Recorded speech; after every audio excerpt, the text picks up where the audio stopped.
Alright, it's been just over 2 years since my soul was effectively crushed and changed forever after reading Goodnight Poon Poon by Inio Asano, so I suppose it was time to take a look at his follow-up manga and see what it was all about.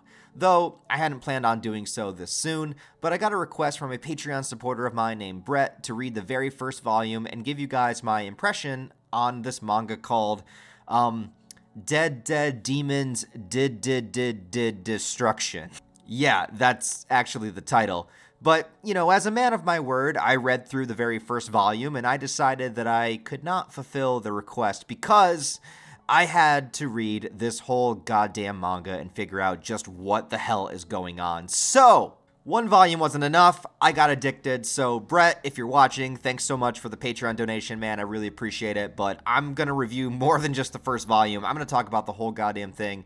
And I'll be as spoiler free as I possibly can, but there's stuff to go into. The first thing to know is not to compare this manga to Goodnight Poon Poon in any way, shape, or form. This is a completely different entity. The only similarity you can really draw is the authenticity of the relationships between the characters, because Asano has a real understanding of human emotion that I think is rarely ever displayed in a lot of media, because he understands the little moments, the awkward silences after saying something important, the lingering on a hug between two people, the feeling that you experience when you don't even understand what your feelings mean.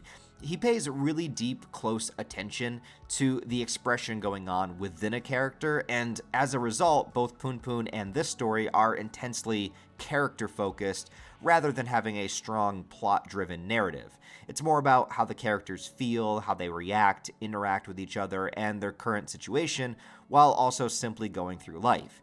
That's not to say there isn't a narrative happening here, but it's not the focus. This manga is truly all about being human, and the highs of it, the awkwardness, the uncertainty, and of course, its intense and ultimate flaws. The story centers around two major protagonists, with plenty of secondary characters too that are important, but at the forefront we have Kodode and Oran, who are two girls that for the most part are in their final-ish year of high school and about to venture into the adult world. And throughout the story, we get plenty of progression forward with them and flashbacks in time to their childhood as well. But Kodode is more of your shy and delicate character, perhaps, whereas Oran is very extroverted and bombastic with the way that she interacts with others. And their friendship is genuine and incredibly wholesome. Asano writes both of their interactions and the larger interactions with the rest of their classmates pretty authentic to those late teenage years, and the sentiments all around those chapters with the two of them just hanging out and playing video games, talking about crushes, going to school. It's shaping up to be a fun, cute, slice of life manga with no issues really to speak of, except for the giant alien spaceship in the sky. Oh yeah, this is also an alien invasion story. How? Well, it just is. But it has nothing to do with Kodode and Oran, and that's the setup we're presented with.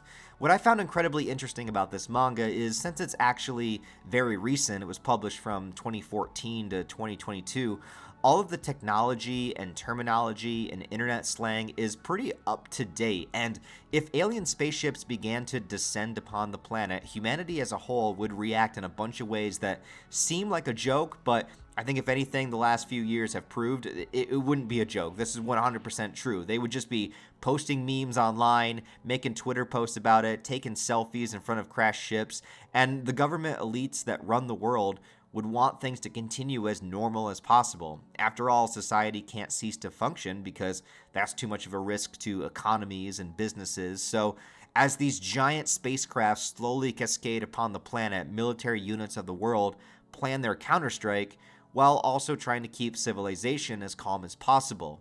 And after that initial panic, everything goes back to normal. Kodode and Oran live in a world with humanity fighting invaders, but still have to, well, just live in the world.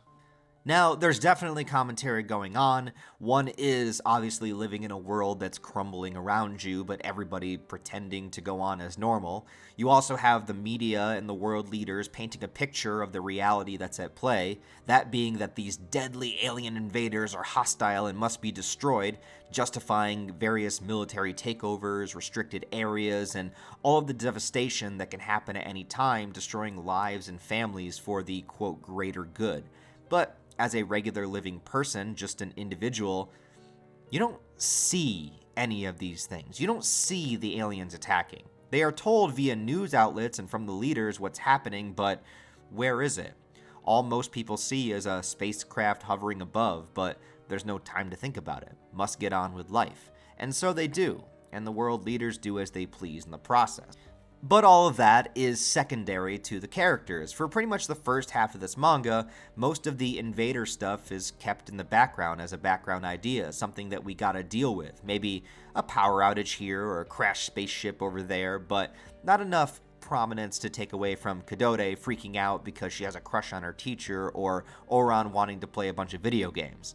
And maybe there's a silver lining there, something about not living our lives in fear, and from the viewpoint of the characters this young, who should be entering probably the most freeing and perhaps prime of their lives in that weird young adult age, 18 to 23, that time in life where you're not really a kid, but you're also not really an adult, and it's such a strange time, and I don't think it's a coincidence that Asano chose to place his characters around that age group specifically. It's a time of discovery and figuring out who you are, what you want, what causes you're willing to fight for, and who really is truly your friend. Now, as much as the first half of this manga could be considered a slice of life kind of story, once it hits its halfway mark, things get a little more complex. Again, I'm going to try not to spoil much, but I'm just going to give the overall gist. We start to meet some of the invaders and get an idea of what their technology is like. There's a brilliant blend of childhood innocence and the dark realities of life when it comes to this fictional character in the story named Isobeyan. I don't know if I'm pronouncing that right, but he's a mushroom, but he kind of looks like something else. Anyway, in order to disguise an invader, they put him in an Isobeyan plush, and it looks ridiculous. It's so adorable and funny to look at, but at the same time, there's some deeply serious things happening. And you may wonder, coming from the author of Poon Poon, does this story get dark? Well, yes, but I would say not Poon Poon levels of dark, and not as often. There is a significant build-up and a payoff that happens after the halfway point that I was not expecting at all, and it makes all of the cute, fun, slice-of-life stuff in the first half matter so much more than you would possibly imagine. Uran has a very specific and off-the-wall character traits that make her practically a comic relief through most of the story, but then this twist happens and you get that punch in your gut, almost to Poon Poon level, feeling of how much she is truly going through and what her friendship with Kodode actually means, and it's truly heartbreaking. Again, not Poon Poon levels dark, but there is a scene, well, kind of a whole maybe 6 to 7 chapter segment that goes there, and Asano is not afraid to remind you of what he can do. And honestly, I thought it was brilliant. There's also other side characters that are great. You have Uran's brother, who is basically this average overweight Discord mod that trolls people on the internet. No, seriously, that's what he does. But he's also genuinely a good person and would do anything for his sister. You do have an invader character posing as a human who becomes a fantastic character in his own right. You have another character whose girlfriend was killed in some attack, so he takes it upon himself to murder as many invaders as possible. He even finds one of their items, which is like an invisible cloak, in order to help him with it.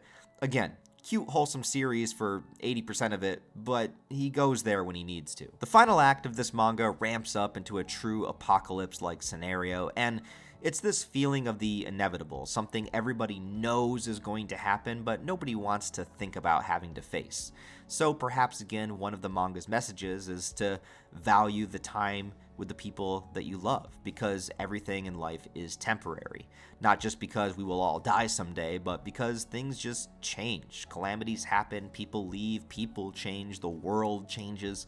And as much as the powers that be or the people in charge want to keep you feeling scared or give you illusions of safety or try their best to propagate you into believing it's your nation's duty to destroy the enemies, and how the world thrives and decays. Regardless of all of that, you're still living here. And what you find valuable, what you think has meaning, does. Nobody can take that away from you, and the importance of truly valuing those moments. The little smiles, the laughs, the memories that you're making in that very second. Everything is fleeting, so enjoy it, embrace it, and love it while it lasts.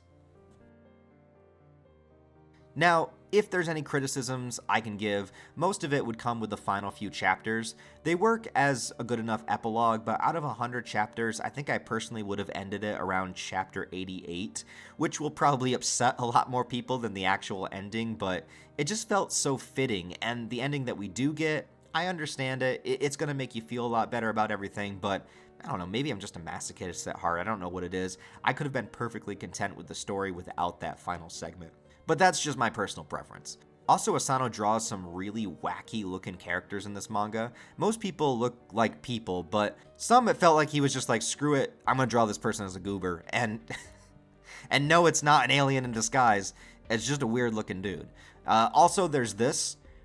Yeah, I can't explain this. But anyways, guys, I would highly recommend Dead Demons, Dedededestruction.